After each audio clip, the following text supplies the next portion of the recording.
ICDL's new DIR Parent Network. Support, learn, and thrive together. More information at icdl.com/parents or affectautism.com/events. You're listening to Affect Autism, where affect is the #1 tool we use in supporting child development through playful interactions. Welcome, listeners. I'm Daria Brown, and back this week is Dr. Robert Nassif. He is a clinical psychologist in Philadelphia who co-runs a father's support group for fathers and male caregivers of autistic individuals at the Drexel Autism Institute.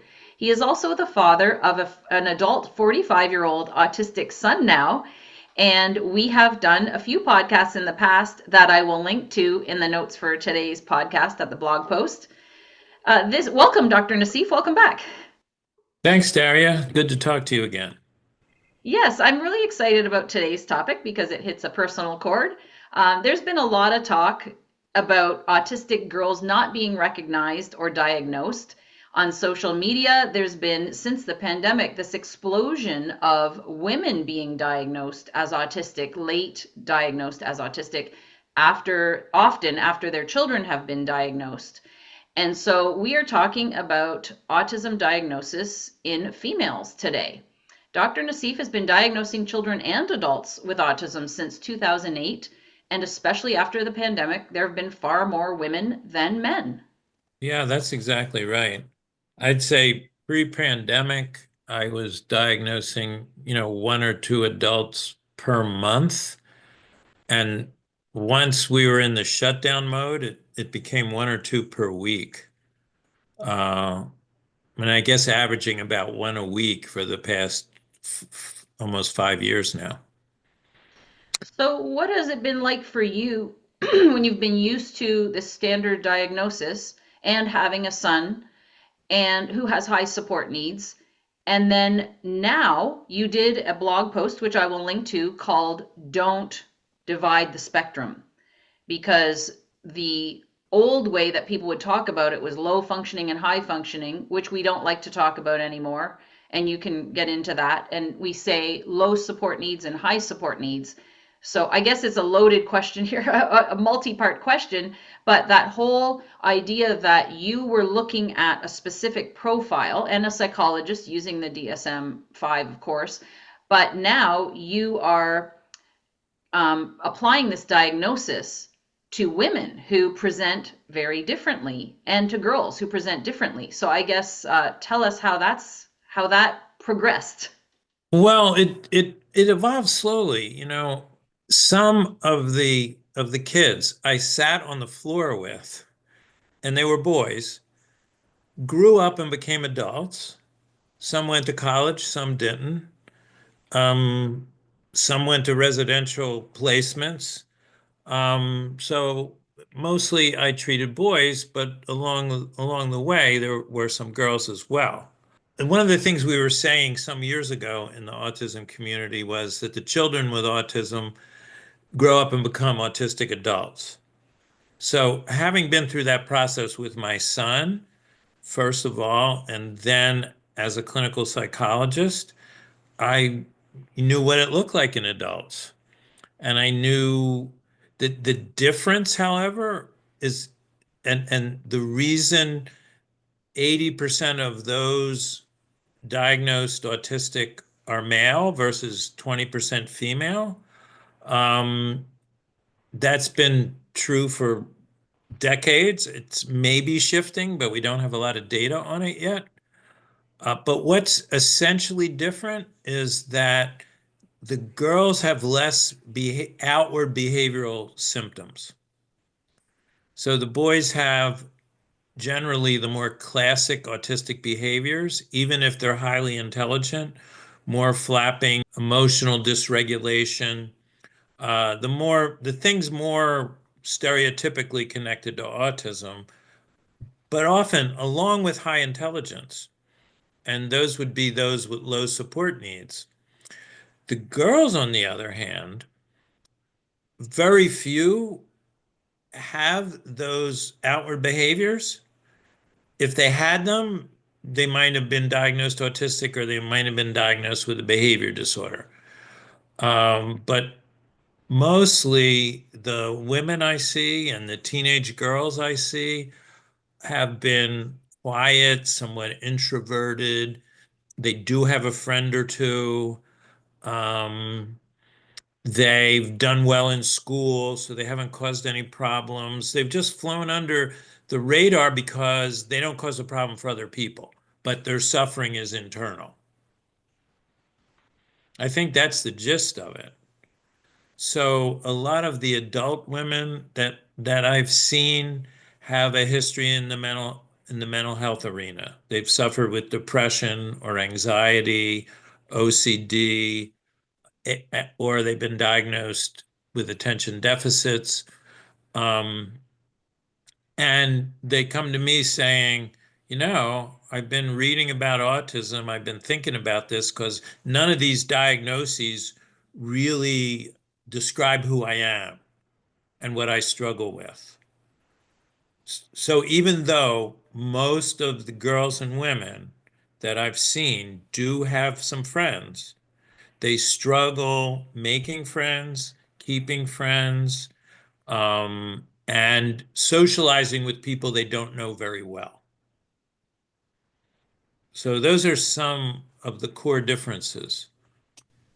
And I wonder if the internal experience of autism is more the same in both sexes, but it just manifests outwardly differently. Oh, I would say that's absolutely the case, Daria. I use the same kind of instruments on girls and women as they do on men and boys, and their answers are very similar.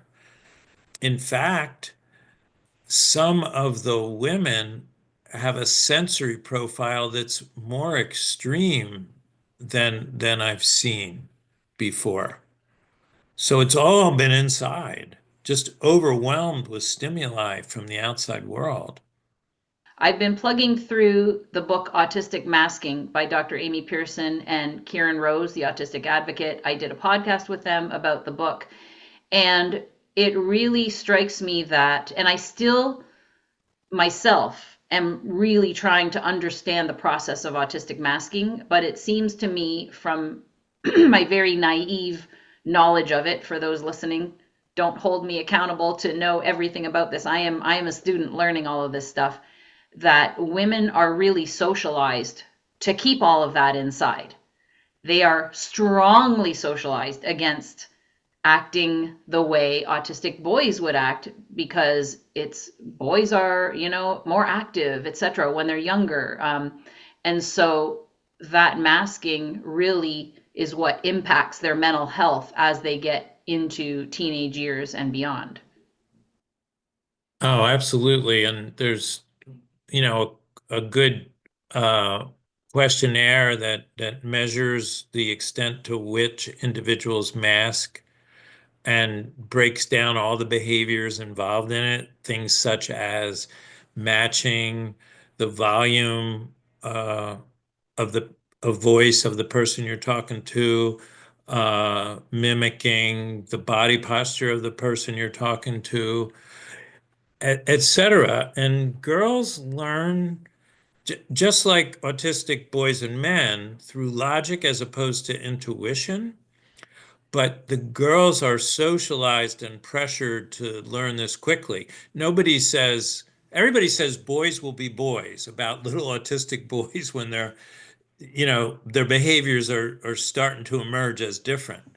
But nobody says girls will be girls to excuse not acting in a neurotypical or allistic way.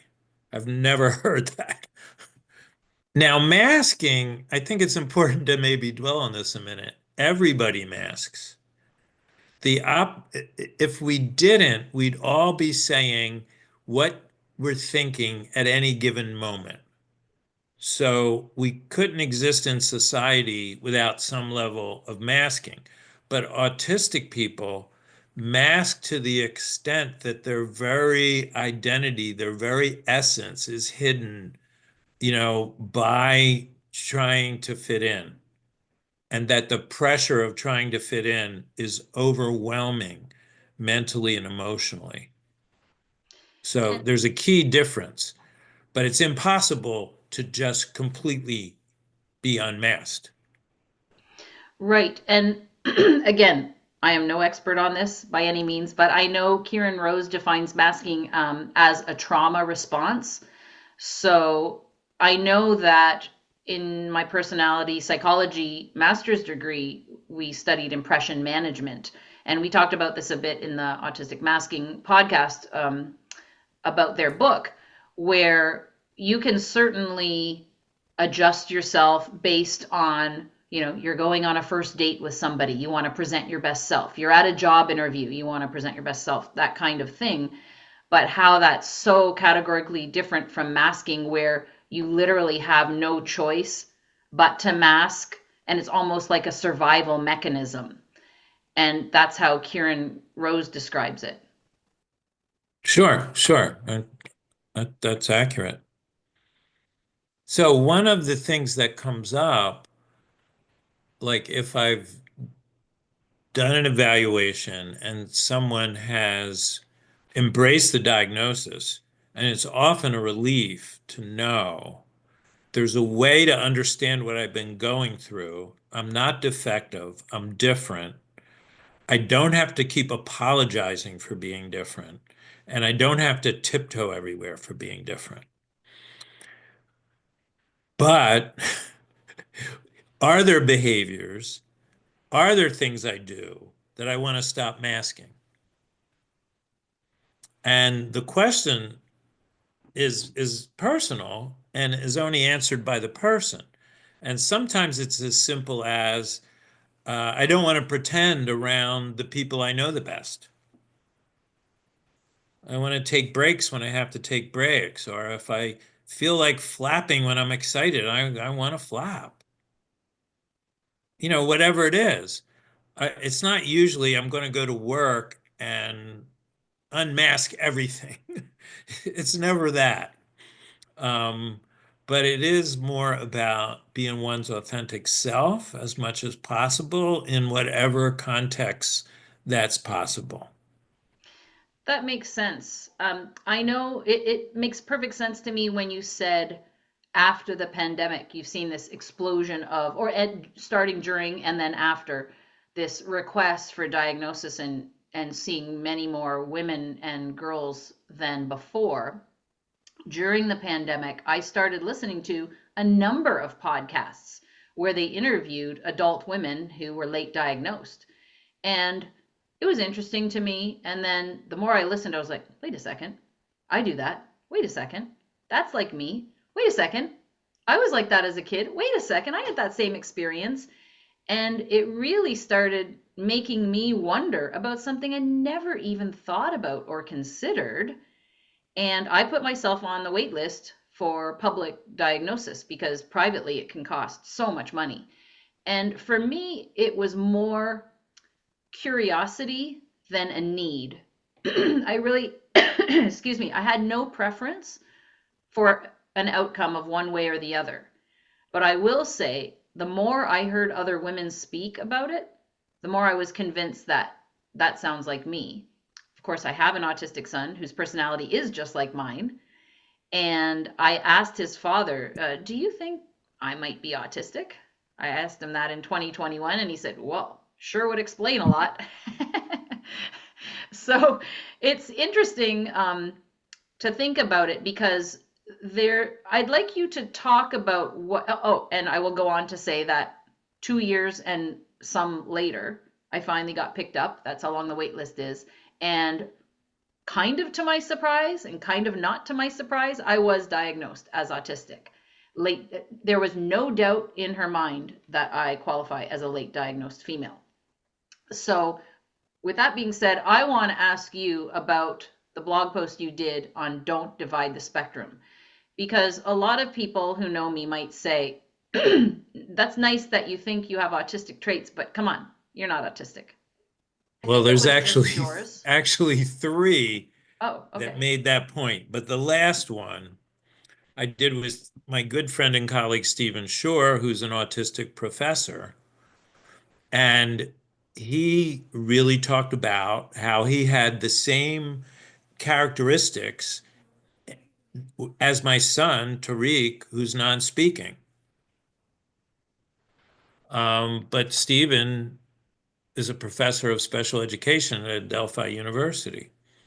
And that was the most powerful case that I could try to make about not dividing the spectrum, because a lot, I've met many of the famous autistic speakers on the circuit out here. And all of them that I've met and socialized with and broke bread with talk about the needs of all autistic children and adults. And the other thing that's happening, frankly, in terms of diagnosis of women and children, is that finally children of color are being diagnosed at roughly the same rate as white children. And this is the first time since these statistics have been kept. And recently, in my practice doing adult diagnosis, I've seen more and more women of color. And they would have had no chance of being diagnosed, being quiet girls who had a friend or two and didn't fit in in their neighborhoods and schools. It goes to the point that Kieran Rosa and many others make, that there are about 100 or more co-occurrences with autism, and a lot of them co-occur at a high rate, like autism and ADHD, for example. 70–80% probably. Others that are big: anxiety, sensory processing disorders. You mentioned a few of them, but for women, often borderline personality disorder, bipolar disorder, anxiety, Oh, depression, absolutely. and many misdiagnoses. It's really interesting that if some people, I don't like saying widening the spectrum, because the spectrum, even the spectrum is a term that a lot of people don't like, has always been wide, but now it's being understood. But widening the spectrum means that you're catching you're understanding that a lot of these co-occurrences that may have only been seen as one thing are actually under the umbrella of a different neurotype, autistic neurotype. But I also see that depending on the co-occurrences that someone comes in with, they have higher or lower support needs. So there's a huge percentage of non-speaking autistics, and they may have a very high level of support needs. And as you mentioned, Dr. Stephen Shore, who would seem to have low support needs, his support needs might be more invisible. And that might be the case, like we've been saying, with autistic girls. They're a lot, at least speaking for myself, it's all going on inside my head, and nobody else is seeing that. Except maybe the primary person that I'm living with or whatever. Yeah. Sure, I think that's common. And another thing you said is common. I'll often ask people the first time I meet them, how do you feel about this if you're going to be wind up autistic or not? And they often say, I don't care what it is, I just want to know. Similar to your attitude. I find that very common amongst women and teenage girls.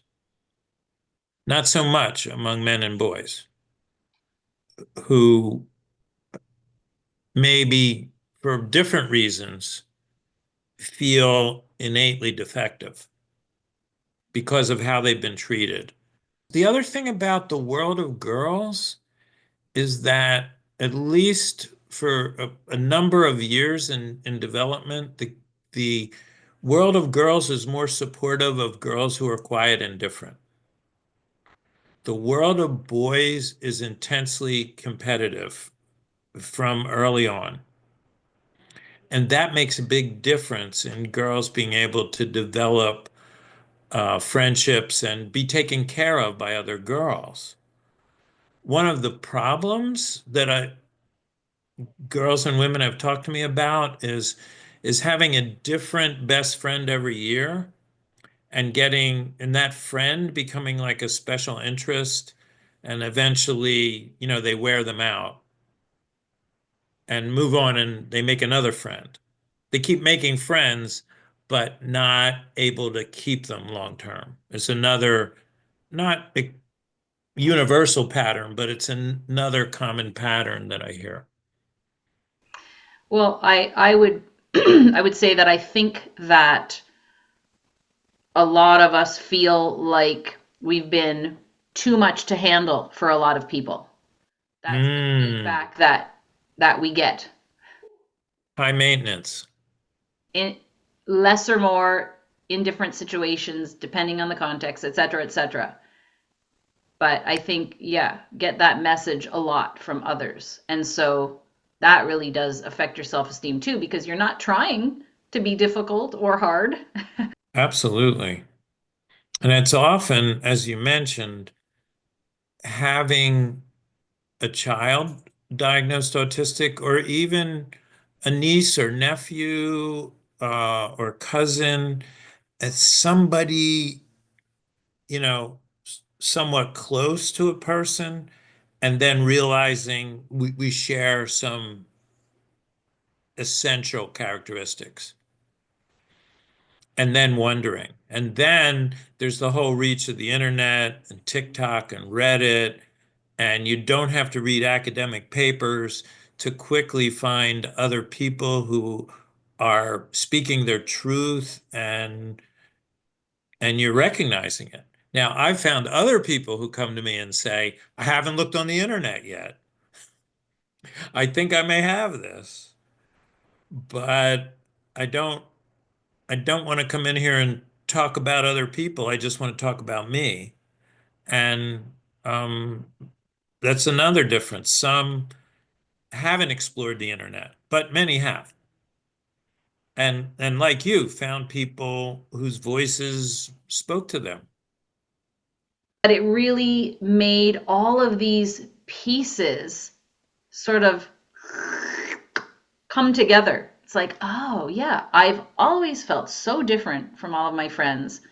I've always, not been able to relate to certain things, second level jokes going over my head, asking questions, like genuine questions in class, and having the whole class look at me like, really?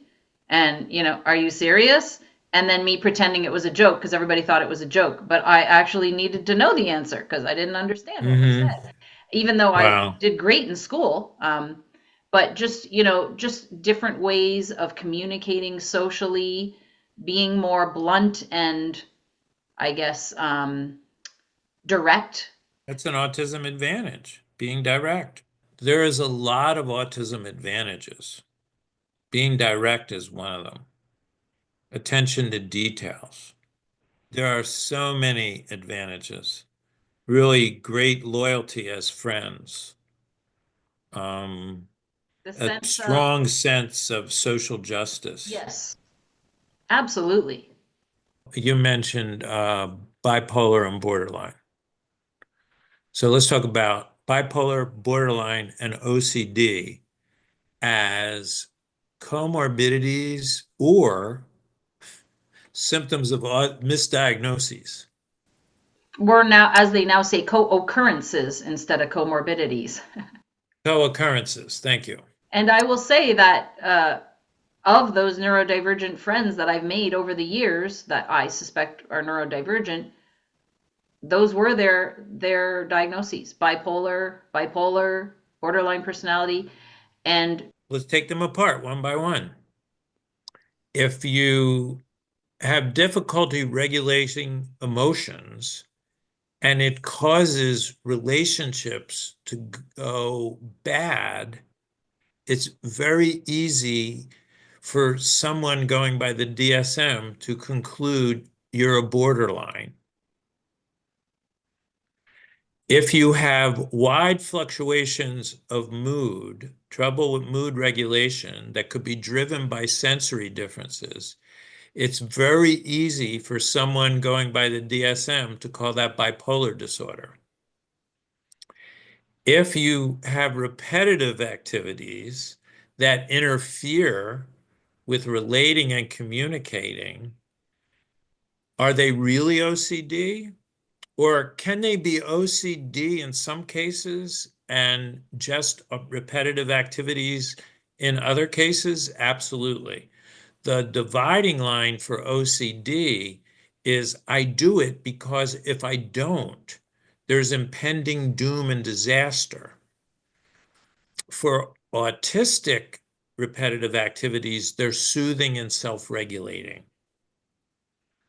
So that's how these misdiagnoses of co-occurrences occur. It's by not looking at the big developmental picture. It's not understanding the person you're talking to as a unique human. And just matching up what the doctor or the therapist hears with the DSM that they've learned.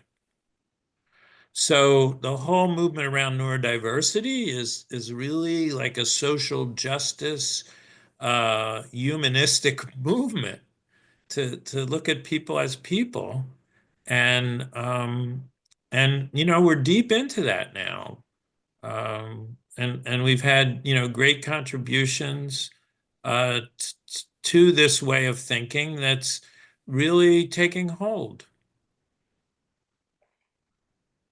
Barry Prezant's book, Uniquely Human, Steve Silberman, and may his spirit rest in peace with Neurotribes, have, and many autistic people, Temple Grandin and many others have led the way with this. Now, when you talk about, you brought up the OCD example.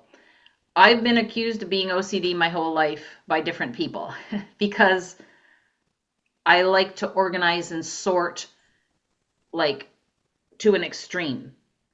And it's exactly what you say. When I do that, I feel regulated and calm. But the other thing that I've been reading in the Autistic Masking book, which I'll give another plug to, is about monotropism, which is about that whole, what was referred to as special interests or whatever, which might now better be referred to as passions, as you called it. That is one thing. So, a deep dive. Like I didn't just make a little blog about autism. I have my whole website, Affect Autism. It's a huge deep dive into DIRFloortime. So that's an example of monotropism. But what I've learned, and I'm still learning as I'm reading through this Autistic Masking book, is that monotropism is also the way we're processing information. So where it could get confused with OCD, and you tell me, you're the psychologist, you're the clinical psychologist. I only have a master's in psychology, which had nothing to do with clinical psychology. But the OCD aspect, so I will have ruminating thoughts that are just so obsessive, over and over and over, worrying about everything. Like I can't let things go. It's just in my mind constantly. I mean, when I met my son's father and we started dating, he called me his doomsday girlfriend, because I would think about every possible thing that might go wrong, and I wouldn't make me anxious. I would just need to acknowledge every possible thing. And of course, I can't possibly imagine every possible outcome because they're infinite, but the ones that I would create that could be outcomes, and then figure out, what am I going to do if they say this? What am I going to do if they say that? What am I going to do if this happens? What am I going to do if that happens? And That's Daria, that's autistic. okay, but is that OCD? What you just said is autistic. But isn't that obsessive? Because that is not soothing. It's not obsessive compulsive disorder. Okay. That's perseveration. Yes. And it comes from being autistic, that perseveration. What am I going to say if this happens? What am I going to say if that happens? Preparing for every variation of a social setting. That's why I'm saying that's autistic. Okay. OCD is I got to wash my hands 50 or 100 times a day, or I will get a disease and die. Yeah. I have to go back and check that I turned off the gas on my stove for the fifth time, or the house will blow up while I'm at work. That's OCD. And there's other variations. There's many variations, but they have a different feel. And they're all connected, not with something going wrong, with something horrible happening, some disaster. There's people who are terrified of medical procedures. They're obsessive about it.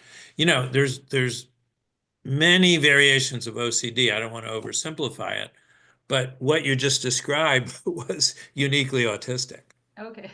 and uniquely human to go into a situation and be prepared for different scenarios. And autistic people who are more likely to miss the social cues need to be ready for more possibilities. Well, not only that, but then after something happens, going over it. I mean, honestly, I'm still going over in my head regularly. I would say a few times a year. My interaction with a police officer from the last speeding ticket I got in the early 90s. It's perseveration. Yes. What should I have? Oh, I thought of something I could have said when that person made fun of me the other day. I thought of a great comeback like a week later. Sure. And that's human to think about it, but to be thinking about it as long and as frequently as you have, that's autistic. Okay. And that is a form of suffering. That's wishing things were different than the way they really were. Yes. Well, I'm getting more enlightening information about my diagnosis just from doing this podcast with you. Because it's very recent. I haven't Well, really it's talked it's about all it. learning. I'm sitting here learning as well. So that more on that, don't divide the spectrum. I think when you talk about parents saying, my autistic child has nothing to do with you, you don't speak for my autistic child, you're articulate, etc., etc.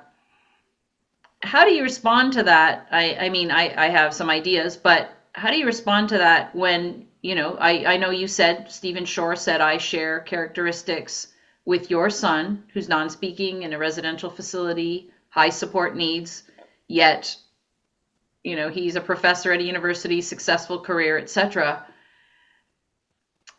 How do you respond when parents are asking these kinds of questions? Why? Okay, let me rephrase it.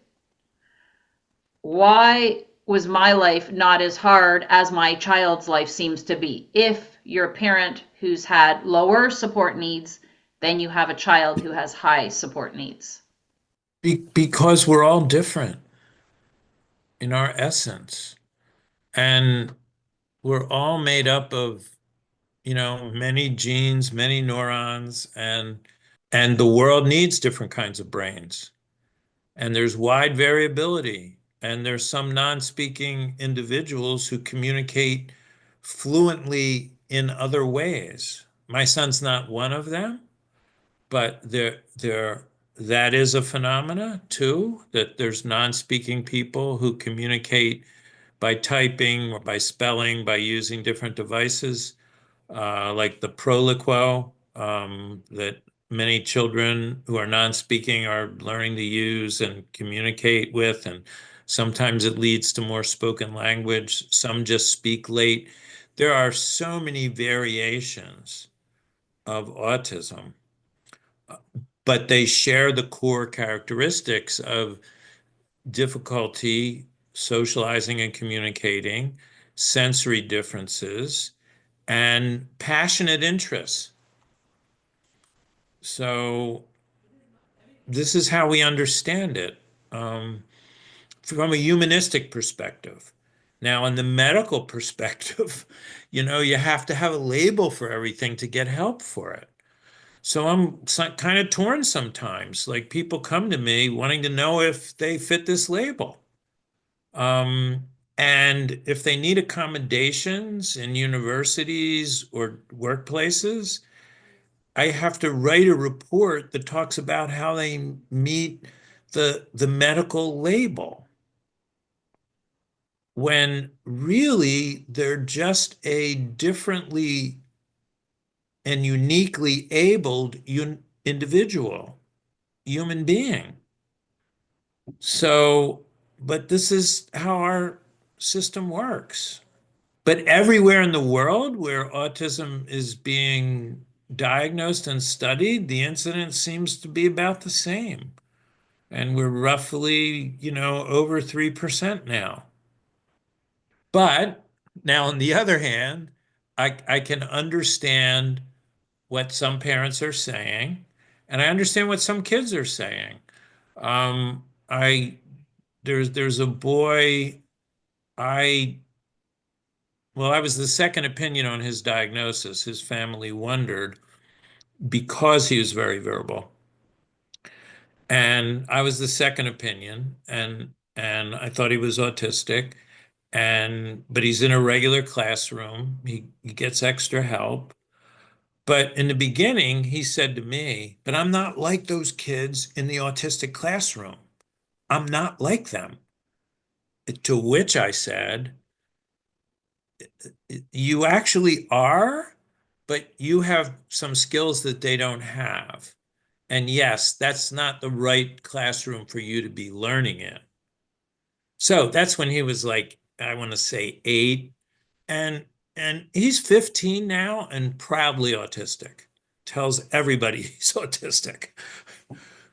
But he didn't belong in that self-contained classroom, where he didn't belong there, and that's what he was telling me. So I confirmed that reality while still telling him, but yes, you are autistic. And does anybody deserve that or belong in that self-contained classroom? I mean, that's a whole other podcast. That is another can of worms. I think if we had adequate supports, uh, we could certainly make a big dent in that. And I mean, I think that is the key to this, is adequate supports, because if you think about parents listening to adults, at least maybe adult autistics can shed light into some of the reasons why your child may be doing certain behaviors or whatever. The DSM really describes characteristics of children or individuals under stress, really. The things that you see there, they might be doing that as a stress response. It's not necessary, and also it's comparing it to a neurotypical norm. So while you might say, I forget what you said about the diagnosis, social struggle socially, yet the double empathy problem and new research that's being done shows autistics socialize fine with autistics.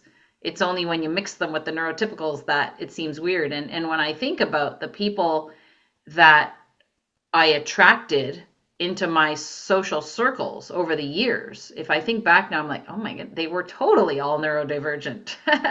And I remember my other friends that I grew up with saying, like, oh, you really attract the strays, because they would never connect with those people, yet I would. And it all, like I said, it all makes sense now to me. Ah, of course, because they were neurodivergent too. Exactly. Well, there is so much we can learn from autistic people, and such as yourself, who can articulate the experience. And that's how I learned about it. Like, I met Stephen Shore 30 years ago, almost 30 years ago, and we connected right away. And I learned so much talking to him. And he introduced me to other autistic people, and I met other autistic people at conferences and in my travels, um, and they really helped me to understand my son and myself. So there's so much we can learn, and dividing the spectrum really dilutes the power that we can have united. advocating for everybody's needs, whether they're low support or high support. And I don't even like those terms, but everybody needs the support they need, whatever that is. That's human. And disability is a function of society's ineptitude in including people in the social fabric. For sure. I know personally, I don't identify as a self-advocate. I identify as a parent advocate because my role and everything has been supporting my son and advocating for my son. I thought that checking if I qualify for a diagnosis would be beneficial for me in my position doing this podcast and with my website, just to know in my back pocket. Mm-hmm. But I do feel, for better or for worse, awkward talking about my autistic experience because I feel like I don't struggle that much because of it. I feel like it's a lot of my strengths. But I think also that part of it is that I learned how to cope with the way that I am when I facilitate parent support groups and I see the struggles that parents go through and the children go through. I can't compare anything that I've experienced to that because I haven't had those disabling experiences.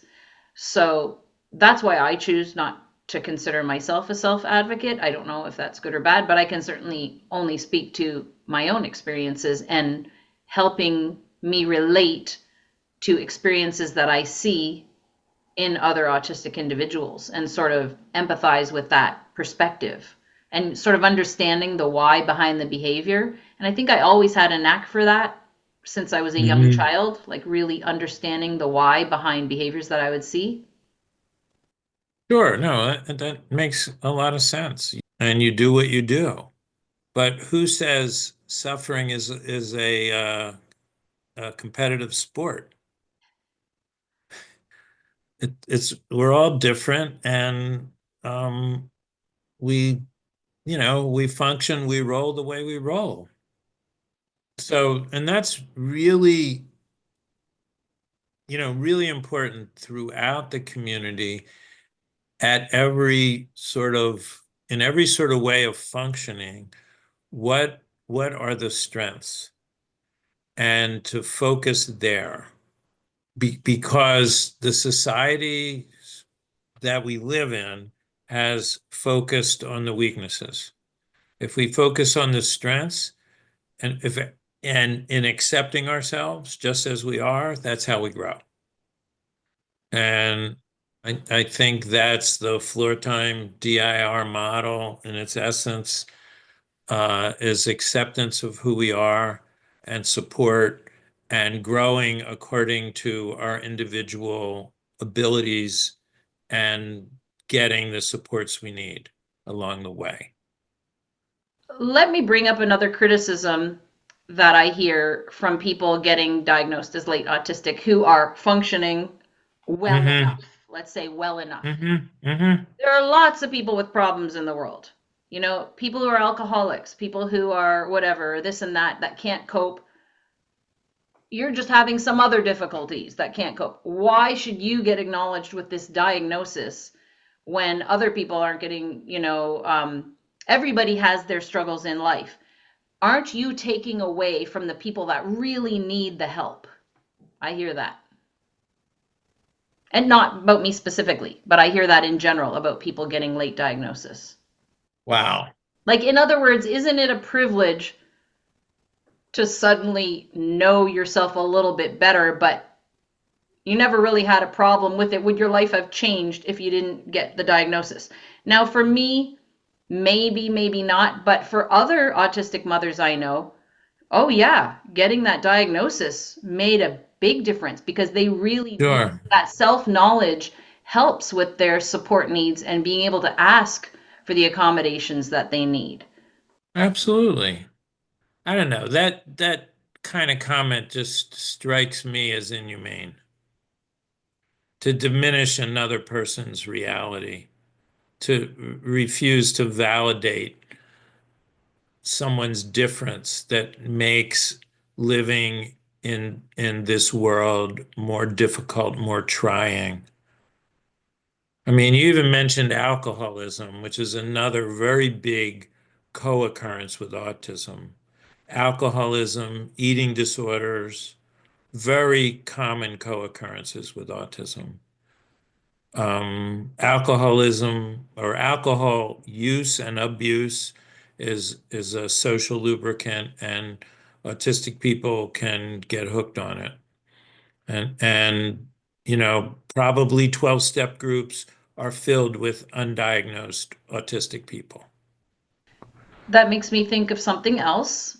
This podcast will air after the ICDL conference, where I will have presented a presentation, a conversation with two other parents, and it was called Lived Experience Matters: What We Can Learn from Autistic Floortime Mothers and Daughters.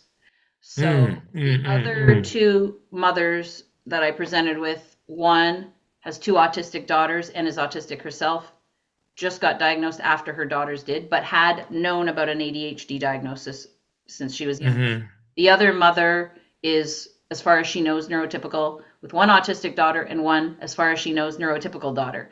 And then I'm the other autistic mother with an autistic son. So we're talking about the experience of autistic mothers and the experience of raising autistic girls. And part of what came out of that from the autistic mother was that the medical model so hasn't caught up with the autistic experience that a lot of treatments provided are not effective. So she had very serious postpartum depression that was very life-threatening, which she's now realizing was most likely autistic burnout and not postpartum depression.